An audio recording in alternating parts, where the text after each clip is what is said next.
Charles, Yeah. you've just addressed UK3 about lucid tuning. Can Yes. you give us a summary of what lucid tuning is?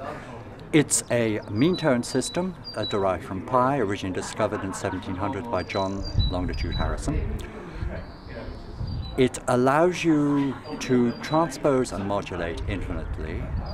It uses conventional notation, that is sharps, flats, multiple flats. You can map any interval size to whatever level of resolution you should want. You can transpose and modulate infinitely. You can play any of the classical repertoire pretty much as they were written, and they often were written with double sharps and double flats. And that's not a lucid tune sound, that's a creak of a door.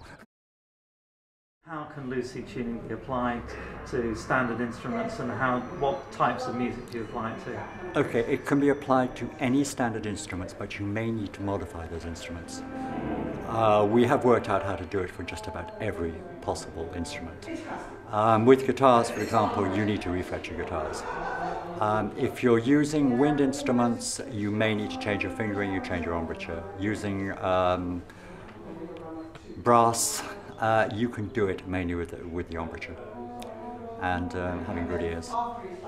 Most of the stuff we've done, we're recording because we're using it for film and TV and records and so forth. And what we will do is often we will ask the performers to just play it as near as they can by ear. On whatever instrument, obviously not fretted ones, and then we will use Melodyne or something like that, and we will modify it so that it will be in tune with the rest of the tracks. We're using A440 as a reference point, so everything in lucid tuning uses A440, and all the notes are related from there, so you'll find that all lucid tune tracks will match with each other.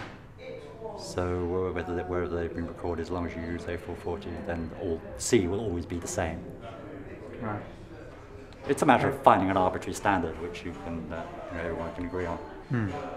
Also, you'll find that the microtuning tables are done in a very different way to how everybody else does. If you take the Scala ones, they tend to not give you this reference back to 440. They tend to be often referenced from C or whatever, which is why we produce our own tuning tables. There are Scala tables, there are MTX and all the other ones. They're all available on the site. And the site is lucytune, LUCYTUNE.com.